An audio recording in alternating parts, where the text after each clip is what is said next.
नमस्कार, आप देख रहे हैं अपना बिहार, आपके साथ मैं हूं अलीम अतहर। राजनीति के अपराधीकरण पर सुप्रीम कोर्ट के हस्तक्षेप के बाद उम्मीद जगी थी, फिर भी दागी जनप्रतिनिधि रास्ता निकालने में सफल हो गए। स्पीडी ट्रायल के खौफ से वे पत्नी, बच्चे और रिश्तेदारों को विरासत सौंपकर पर्दे के पीछे से सक्रिय हो गए हैं। इस बार बिहार में सभी दलों ने दागियों के रिश्तेदारों को टिकट दिया है। आरजेडी नेता तेजस्वी और राबड़ी देवी ने बाहुबलियों के सगे संबंधियों को टिकट देने के फैसले का बचाव किया है, जिसके बाद बिहार में दागियों पर सियासत शुरू हो गई है। हालांकि इस हमाम में सभी नंगे हैं। आरजेडी को दागी पसंद है, दागियों के रिश्तेदार अच्छे हैं। बाहुबलियों को न दिया जाए वो ठीक है, पर उनके रिश्तेदारों को हम दे सकते हैं, क्योंकि उनका कोई ऐसा ट्रैक रिकॉर्ड नहीं है। देखिए, case is it a final decision from the court? आप बाहुबली किस आधार पे किसी को कहते हो?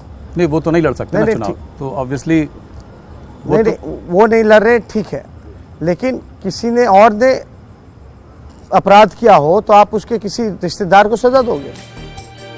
राजनीति में दागियों के परिजनों को टिकट देने के सवाल पर ये जवाब है आरजेडी के भविष्य तेजस्वी यादव का। न्यूज 18 के शो राजनीति में तेजस्वी यादव ने साफ कर दिया, उन्हें और उनकी पार्टी को दागियों के रिश्तेदारों को टिकट देने से परहेज नहीं है। तेजस्वी के मुताबिक बाहुबलियों के रिश्तेदारों को टिकट देना गलत नहीं है। इसके पीछे उनका तर्क है कि किसी और किसके अपराध की सजा परिवार के किसी और सदस्य को क्यों मिले। दागियों के परिजनों के चुनाव लड़ाने के तेजस्वी यादव के फैसले का कांग्रेस ने समर्थन किया है। अगर कोई व्यक्ति अपराध करता है या किसी व्यक्ति की छवि खराब है या उस पर कई आरोप लगे हैं तो इसका ये कतई मतलब नहीं कि परिवार खानदान को आप अपराधी मान लें। यह तो कहीं से भी उचित नहीं है। ये किसी भी व्यक्ति के साथ लागू हो सकता है। राजनीति में अपने दाग अच्छे लगते हैं और दूसरों के दाग बुरे। इस लोकसभा चुनाव में आरजेडी और कांग्रेस ने नहीं बल्कि सभी दलों ने बाहुबली और दागी नेताओं के परिजनों को टिकट दिया है। लेकिन जब बात आरजेडी और कांग्रेस की आती है तो एनडीए के नेता देखिए कैसे नसीहत देने लगते हैं। यदि नहीं केसेज है तो कोई बात नहीं, लेकिन केसेज हो जिनके ऊपर सार्वजनिक और सामाजिक जीवन में कई तरह के आरोप लगे हैं, उन लोगों को तो सार्वजनिक जीवन की पवित्रता और स्वच्छता के लिए इस ढंग का बयान कतई सार्थक नहीं। वो ये कहते हैं आरजेडी के विषय में दुनिया जानती है, बिहार देश सारे जगह के लोग जानते हैं कि आरजेडी अपराधियों को संरक्षण देने वाली है। पिता सिंह को लड़ाया, अजय सिंह जो देखिए, मेरा अपराध आपके अपराध से कम है, ये जस्टिफिकेशन नहीं हो सकता किसी भी चीज़ का। अगर आप एक नया ट्रेंड सेट करना चाहते हैं, जिस तरीके से आप ही ने बोला था सबसे पहले वही आए थे कि मैं किसी बाहुबली को टिकट नहीं दूंगा, तो जस्ट बिकॉज कि आपका अपराध मेरे अपराध से कम हो, आपका अपराध मेरे अपराध से कम है, तो ये जस्टिफिकेशन नहीं हो सकता ना। आपको यहाँ से आपको परंपरा सेट करने की जरूरत है। यह है आज की राजनीति। वशिष्ठ नारायण जी को कविता सिंह नजर नहीं आ रही, चिराग पासवान को चंदन सिंह नजर नहीं आ रही और नित्यानंद राय को रमा देवी नजर नहीं आ रही। ठीक वैसे ही जैसे राबड़ी देवी को महागठबंधन के दागी नहीं दिख रहे। उन्होंने बहुत सारे जो यहाँ के बाहुबली लोग हैं उनको आपने वो दिया, जैसे कि शहाबुद्दीन की वाइफ लड़ रही हैं, तस्लीमुद्दीन के लड़के लड़ रहे हैं, सरफराज आलम। कांग्रेस ने भी अनंत सिंह की वाइफ को टिकट दिया है। तो कहीं ना कहीं इससे जनता के पास आप क्या मैसेज लेकर जा रहे हैं? जदयू में भी बाहुबली का जो अजय सिंह है जी, सीवान के, उनका भी औरत लड़ रही है। आप देखिए बाहुबली है। राजनीति के अपराधीकरण पर इन नेताओं के बयानों से साफ है कि कोई नहीं चाहता कि इस बुराई का अंत हो। यही वजह है कि चरित्रवान, गुणवान और जनता के प्रति समर्पित प्रत्याशी के बजाय सभी दलों ने दागी के रिश्तेदारों को टिकट दिया है, ताकि बाहुबल का इस्तेमाल कर जीत हासिल की जा सके। Bureau report, news 18। अपराधियों और दागियों के रिश्तेदारों को टिकट देने में ना कोई दल पीछे है, ना कोई गठबंधन। सबके अपने तर्क हैं और सब अपने फैसले का बचाव कर रहे हैं। ऐसे में बड़ा सवाल है कि राजनीति में अपराधियों का दखल कैसे खत्म होगा।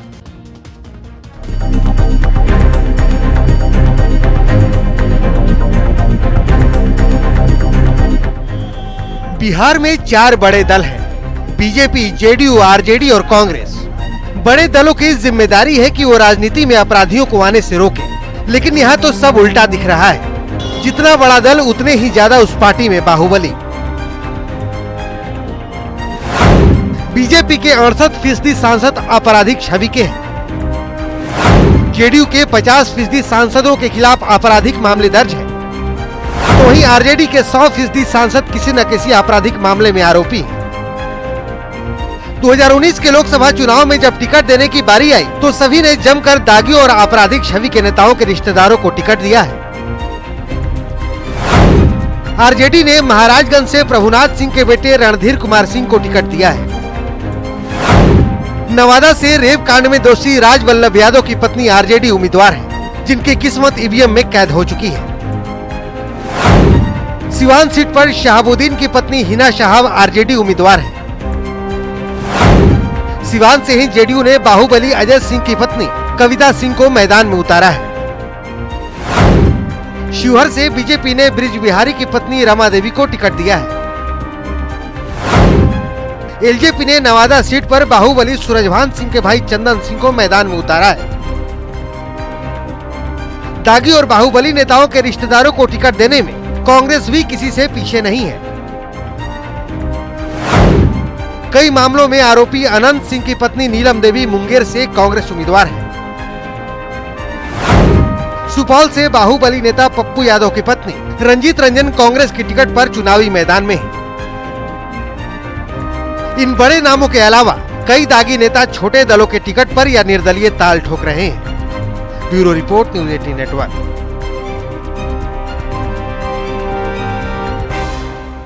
कांग्रेस के वरिष्ठ नेता डॉक्टर शकील अहमद भी 16 अप्रैल को पर्चा दाखिल करने जा रहे हैं। उन्होंने कांग्रेस के प्रवक्ता पद से इस्तीफा दे दिया। इसकी जानकारी उन्होंने ट्वीट कर दी है। इससे पहले मधुबनी में आज शकील अहमद ने साफ कर दिया था कि वो कल यानी 16 अप्रैल को मधुबनी सीट से नामांकन दाखिल करेंगे। शकील अहमद ने इसके लिए आला कमान से भी इजाजत देने की अपील की थी। आपको बता दें कि महागठबंधन की तरफ से मधुबनी सीट वीआईपी के खाते में गई है।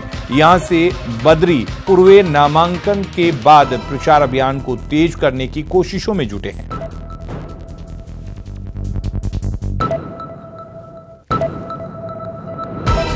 भागलपुर के शाहकुंड के अंबेडकर स्टेडियम में सीएम नीतीश कुमार ने बांका के लोकसभा प्रत्याशी गिरधारी यादव के पक्ष में चुनावी सभा को संबोधित किया।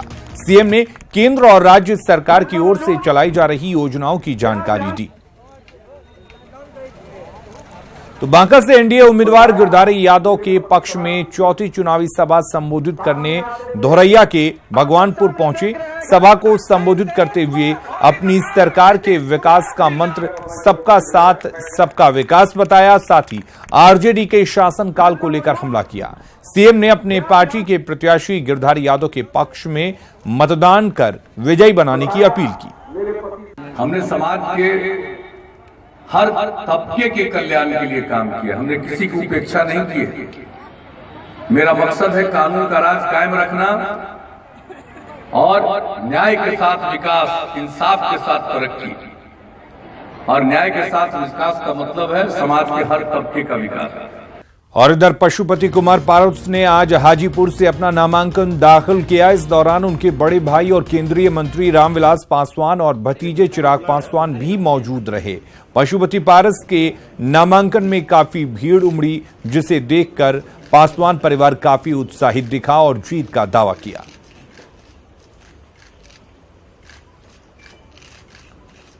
और वहीं सारण से एनडीए प्रत्याशी राजीव प्रताप रूडी ने आज अपना नामांकन दाखिल किया। इस दौरान उनके साथ काफी संख्या में लोगों की भीड़ दिखाई दी। शहर के गांधी चौक से जुलूस शुरू हुआ, जो डीएम ऑफिस तक जाकर खत्म हुआ। जुलूस में महिलाएं भी शामिल हुई। रूडी ने अपनी जीत का दावा किया। नामांकन के बाद आयोजित सभा में कई नेता मौजूद रहे। माननीय मुख्यमंत्री नीतीश कुमार के काम को आगे बढ़ाने के लिए इस चुनाव में है, लेकिन लोग क्या कहेंगे, महागठबंधन के साथी क्या कहेंगे? तो साथी बोल रहे थे संविधान बचाना है, आरक्षण बचाना है। क्या मुद्दा है? नरेंद्र मोदी की मजबूत हुकूमत राष्ट्र पर जब तक है तो संविधान को छेड़छाड़ करने का हिम्मत किसी को नहीं दिएगा। पता नहीं कुछ आपको याद आ नहीं। अरे क्यों मोदी को हटाना चाहता है? क्या किया मोदी ने?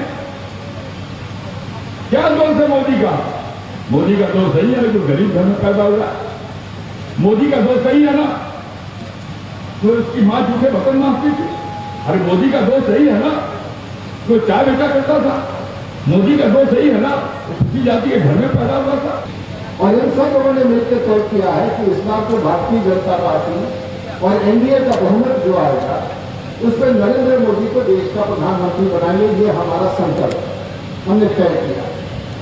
जो भी मेरा विरोधी और पत्रकारों से तो जरूर पूछूंगा कि जब भी मेरे खिलाफ लड़ने वाला व्यक्ति आपको कहीं दिखता है, इसी प्रकार के मंच पर उनका भाषण होगा, पत्रकारों के बीच में जाएंगे, उनसे एक सवाल जरूर पूछिए कि यदि आप जीतते हैं तो आपका प्रधानमंत्री कौन होगा? इस बात का उत्तर हमको जरूर।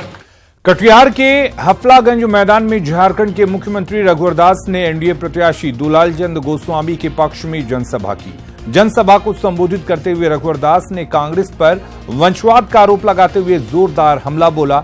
रघुवर दास ने नरेंद्र मोदी सरकार के कार्यों को गिनाते हुए कहा कि देश का विकास तभी हो पाएगा जब देश में मोदी सरकार रहेगी।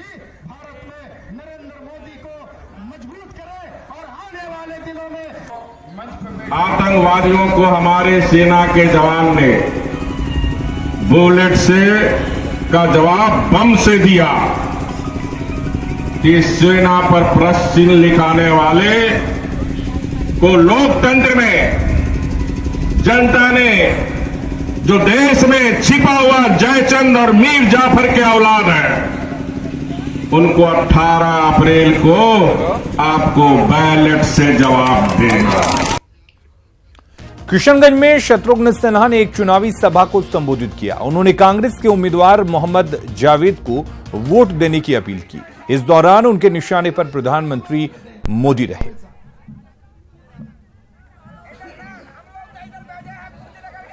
पहले किशनगंज के तमाम ही लोगों शाही जो है तानाशाही में बदलने लगी, तुगलकी फरमान होने लगे, रातों रात नोटबंदी होने लगी, जिसमें लोग सड़कों पे आ गए, लोग मरने लगे, लोगों की त्राहिमाम स्थिति हो गई, लोग इतने परेशान हुए।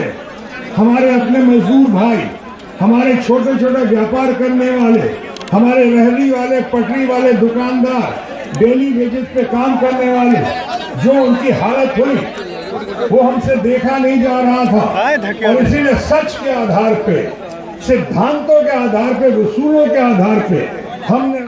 और इधर आरएलएसपी अध्यक्ष उपेंद्र कुशवाहा ने सत्ताधारी दल पर चुनाव में बुनियादी मुद्दों से ध्यान भटकाने का आरोप लगाया है। रोहतास के डेहरी में कुशवाहा ने कहा कि चुनाव में शिक्षा, स्वास्थ्य, भुखमरी, विधि व्यवस्था, भ्रष्टाचार और बेरोजगारी चुनावी मुद्दा होना चाहिए, लेकिन हर मोर्चे पर फेल हो चुकी केंद्र और राज्य की सरकार जनता को मुद्दों से भटकाने का काम कर रही है। ठीक नहीं है। चुनाव में जिन मुद्दों को उठाया जाना चाहिए उन्हीं मुद्दों पे चुनाव लड़ा जाना चाहिए। किसी के द्वारा शिक्षा का सवाल है, गरीबी का सवाल है, भ्रष्टाचार का सवाल है, भुखमरी का सवाल है, किसानों का सवाल है, रोजगार का सवाल है। इन मुद्दों पर लोगों को बात करनी चाहिए। जनता से जुड़ा हुआ जो सवाल है, इन मुद्दों पर बात की जानी चाहिए। और जिस तरह की बात लोग मंदिर मस्जिद के नाम पे, भगवान की मूर्ति के नाम पे, अलग अलग भावनात्मक मुद्दों के नाम पे कर रहे हैं, यह ठीक नहीं। अगली खबर का रुख करते हैं। मुजफ्फरपुर में आयकर विभाग की टीम ने जिला परिषद अध्यक्ष इंदिरा देवी और उनके ससुर बोचहा के पूर्व एमएलए मुसाफिर पासवान के आवास पर छापेमारी कर रही है। इसके अलावे एक डॉक्टर के क्लिनिक पर भी छापेमारी चल रही है। ये सभी ठिकाने अहियापुर थाना क्षेत्र के 0 माइल चौक के पास हैं। सूत्रों के मुताबिक आय से अधिक संपत्ति के मामले में ये छापेमारी चल रही है। छापेमारी में करीब 4 दर्जन अधिकारी शामिल हैं, जिसमें पटना और मुजफ्फरपुर के अधिकारी भी शामिल हैं। जांच अधिकारी जिला परिषद अध्यक्ष से भी पूछताछ कर रहे हैं। छोड़ दे, रुक जाए ना, हम सर के पूछ ले। और खबर मुंगेर से, जहां नयाराम नगर थाना क्षेत्र के कंतपुर गांव में महिला ने अपने 2 बच्चों के साथ खुद को आग लगाकर खुदकुशी कर ली। महिला का नाम सिंधु देवी बताया जा रहा है, जो घर में अकेली थी। पति दिल्ली में नौकरी करता है, जबकि सास अपने बीमार रिश्तेदार को देखने जमालपुर गई हुई थी। पुलिस शव को कब्जे में लेकर आगे की कार्रवाई में जुट गई है, लेकिन अभी तक खुदकुशी के कारणों का खुलासा नहीं हो पाया है।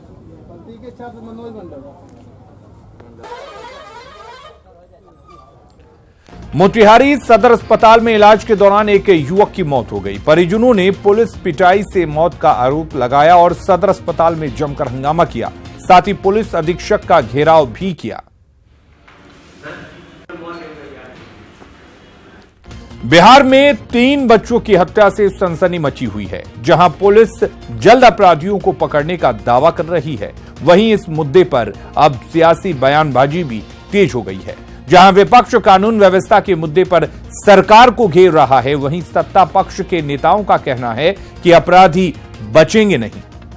तो जिस तरह से आज अपराधियों ने आज और कल 3 बच्चों की हत्या की वारदात को अंजाम दिया, उससे पूरे सूबे में सनसनी मची हुई है। जाहिर सी बात है, वक्त चुनाव का है, ऐसे में इस पर बयानबाजी भी हो रही है।